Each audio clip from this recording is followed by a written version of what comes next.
तो गाइस स्वागत है आपका let's crack it with Vishu Gupta के यूट्यूब चैनल पर।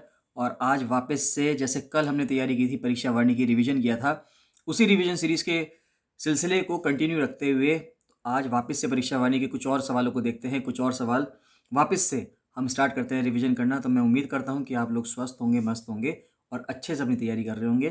तो उसी सिलसिले को, आपके रिवीजन के सिलसिले को दोनों तरह के स्टूडेंट्स के लिए, चाहे वो इंग्लिश मीडियम का स्टूडेंट हो, चाहे वो हिंदी मीडियम का छात्र हो, सभी के लिए बहुत अच्छे से चीज़ों को रिवाइज़ करवाया जाएगा। इनकी अभी पीडीएफ्स भी मिलेंगी आपको धीरे-धीरे, तो जिससे कि आपकी जितनी भी प्रैक्टिस है वो सब होती रहे।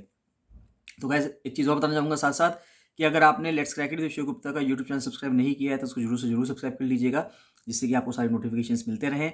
और साथ ही साथ जो फ्री टेलीग्राम चैनल है जिसका लिंक आपको वीडियो के डिस्क्रिप्शन में मिल जाएगा, उसको ज़रूर से ज़रूर ज्वाइन कर लीजिएगा। और साथ-साथ बताना चाहूँगा कि जितनी भी आगामी परीक्षाएँ हैं, चाहे लोअर पीसीएस मेंस हो, अपर लोअर पीसीएस हो, अभी मेंस तो नहीं, लोअर पीसीएस हो, अपर पीसीएस हो या आरओ आरओ सचिवालय हो, सबके लिए फुल प्रिपरेशन बैच चल रहा है। अगर आप उसको ज्वाइन करना चाहते हैं तो उसके लिए आप 7665804421 पर कॉल या मैसेज कर सकते हैं। चलिए स्टार्ट करते हैं। आज का पहला सवाल देखते हैं। तो सबसे पहला सवाल कह रहा है कि उत्तराखंड में किस स्थान पर ब्रह्म कमल बहुतायत में पाया जाता है, यानी कि किस प्लेस पे सबसे ज़्यादा जो ब्रह्म कमल मिलता है, यानी कि जो ब्रह्म कमल का जो फूल है वो सबसे ज़्यादा कहाँ पे मिलता है। सबसे ज़्यादा कहाँ पे मिलता है? फूलों की घाटी में मिलता है, यानी कि वैली ऑफ फ्लावर्स में मिलता है, जो कि कहाँ पे है? जो कि चमोली ज़िले में है।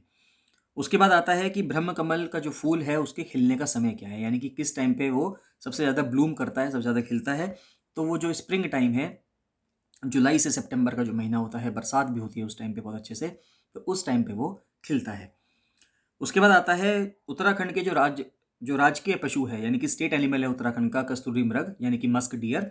तो वो उसका वैज्ञानिक नाम क्या है, ये बहुत इंपॉर्टेंट है कि साइंटिफिक नेम क्या है कस्तूरी मृग का, हिमालयन मस्क डियर का। तो उसका साइंटिफिक नेम है मॉस्कस काइरोगास्टर। तो ये आपको पता होना चाहिए कि मॉस्कस काइरोगास्टर जो है वो हिमालयन मस्क डियर का, यानी कि कस्तूरी मृग का क्या है, वो साइंटिफिक नाम है या वैज्ञानिक नाम है। उसके बाद आता है कि कस्तूरी मृग उत्तराखंड के अलावा भारत में और कहाँ पाया जाता है, यानी उत्तराखंड में तो मिलता ही है इंडिया में। इंडिया में उत्तराखंड के अलावा और कहाँ-कहाँ देख सकते हैं, यानी जहाँ-जहाँ हिमालयाज़ की रेंज है वहाँ-वहाँ वो हमें मिलेगा। तो कहाँ-कहाँ मिलेगा? कश्मीर में मिल सकता है एक हमें, हिमाचल प्रदेश में मिलेगा और सिक्किम में भी मिलेगा, यानी कि इन जगहों पर भी कस्तूरी मृग मिलता है। उसके बाद आता है कि उत्तराखंड में कस्तूरी मृग विशेष रूप से कहाँ पाया जाता है? पूरे भारत में अगर हम देखें तो कश्मीर में मिल रहा है, उत्तराखंड में मिल रहा है, सिक्किम में मिल रहा है। इसके साथ-साथ अगर हम देखें कि उत्तराखंड के अंदर अगर हम देखें तो जो हिमालयन मस्क डियर है, कस्तूरी मृग है, उत्तराखंड में कहाँ मिलेगा, खासकर उसके बारे में अगर आपसे पूछें तो एक तो फूलों की घाटी में मिलेगा, वैली ऑफ फ्लावर्स चमोली में। उसके बाद उत्तरकाशी में देखने को मिलता है, केदारनाथ यानी कि रुद्रप्रयाग के अंदर देखने को मिलता है और पिथौरागढ़ में मिलता है। तो इन चारों जिलों में उत्तराखंड में देखने के लिए मिलता है कस्तूरी मृग। फिर कस्तूरी किससे मिलती है? कस्तूरी मृग में, यानी कि हिमालयन मस्क डियर में जो मस्क है, जहाँ से खुशबू आती है, वो किसके अंदर होती है? पहली बात तो वो देखिए, अब नर और मादा अगर हम देखें, मेल और फीमेल देखें, तो वो कहाँ पे मिलती है? जो मेल है, जो मेल मृग है, यानी कि मेल डियर है, उसके अंदर होती है, फीमेल्स के अंदर नहीं होती। तो हम जो देखते हैं कि जो पोचर्स होते हैं, यानी कि जो इनका अवैध शिकार करते हैं, वो जो मादा डियर होते हैं उनको ही मार देते हैं, लेकिन उनको तो मार के कोई फ़ायदा नहीं होगा, क्योंकि कस्तूरी मृग तो जो है, जो कस्तूरी है, जो मस्क है, जो खुशबूदार चीज़ है, वो तो सिर्फ मेल में ही होती है। तो अगर पहली बात तो आपको ये पता होना चाहिए, सवाल पूछा जा सकता है आपसे कि कस्तूरी किस में से मिलती है, जो खुशबू वाली चीज़ है मस्क, वो किस में से मिलता है? मेल डियर में से मिलता है, फीमेल में नहीं होता है, पहली बात। दूसरी बात ये कि एक बार जब हम उसको निकालते हैं तो कितना निकलता है? वो 30 से 45 ग्राम ही निकलता है, 30 टू 45 ग्राम्स ही निकलता है। फिर आता है कि राज्य में कस्तूरी मृग के संरक्षण के लिए, यानी कि उनके कंजर्वेशन के लिए, जिससे कि उनको बचाया जा सके, उनका अवैध शिकार ना हो, इल्लीगल जो उनका ट्रेड होता है, पोचिंग होती है, वो सब कुछ ना हो, तो उसके लिए सबसे पहला प्रयास कहाँ पे किया गया था? सबसे पहले कहाँ पे एफर्ट्स किए गए थे कि कस्तूरी मृग का ध्यान रखा जाए, कस्तूरी मृग यानी कि हिमालयन मस्क डियर का अवैध शिकार ना हो। तो वो कहाँ पे किया गया था? वो सबसे पहले 1972 में चमोली में किया गया था, ये आपको पता होना चाहिए।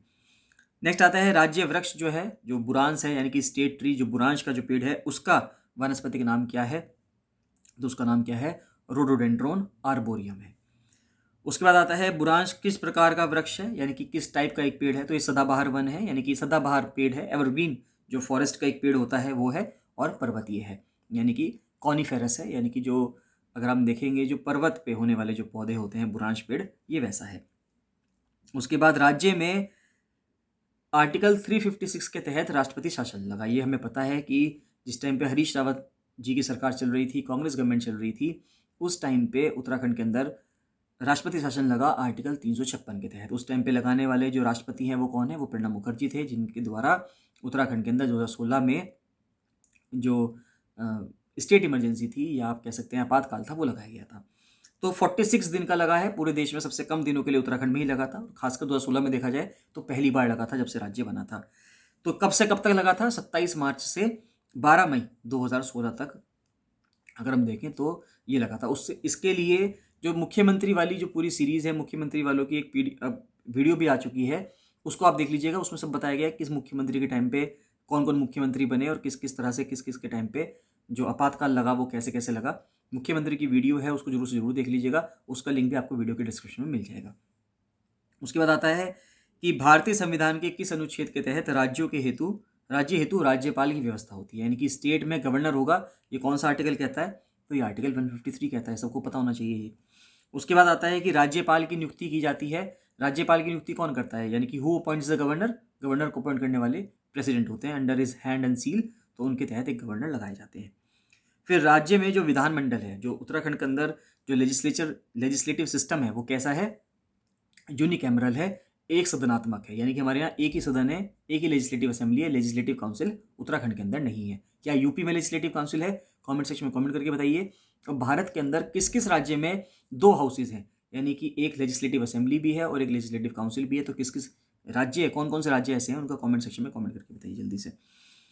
उसके बाद जो प्रथम विधानसभा परिसर बना है, यानी कि पहला जो विधानसभा का लेजिस्लेटिव असेंबली का जो हाउस बना हुआ है, जो भवन बना हुआ है, प्लेस जहाँ पे लोग बैठते हैं, तो वो कहाँ बना है? वो देहरादून में बना है। और दूसरा कहाँ बन गया है? दूसरा गैरसैंण में बनेगा, क्योंकि दूसरी राजधानी गैरसैंण बन गई है। तो वो बना है वीर चंद्र सिंह गढ़वाली विधानसभा परिसर गैरसैंण। और गैरसैंण कहाँ पे पड़ता है? अगर आपसे पूछे कि गैरसैंण किस जिले में पड़ता है, तो गैरसैंण चमोली जिले में पड़ता है, ये आपको पता होना चाहिए। उसके बाद आता है कि देश में 2 विधानसभा भवन वाले अन्य राज्य कौन से हैं? यानी कि 2 विधानसभा भवन, एक तो विधानसभा भवन, एक तो हुई कि 2 हाउसेज, एमएलए जहाँ बैठेंगे और एमएलसी जहाँ बैठेंगे। उसके बाद विधानसभा में बैठने वाले भी 2 हाउसेज हों, कि एक भवन तो देहरादून में है, जैसे एक गैरसैंण में है। तो ऐसे करके और कौन कौन से राज्य हैं जहाँ पर 2 विधानसभा भवन बने हुए हैं? तो ऐसे 2 राज्य और हैं, महाराष्ट्र, और अब वो जम्मू कश्मीर स्टेट नहीं रहा है, अब वो केंद्र शासित प्रदेश हो गया है। तो महाराष्ट्र है, महाराष्ट्र के अंदर एक नागपुर में है और एक मुंबई में है। उसके बाद आता है विधानसभा का जो प्रथम गठन जो हुआ उत्तराखंड में, जो विधानसभा बनी सबसे पहली बार कब बनी? 9 नवंबर 2000 को बनी।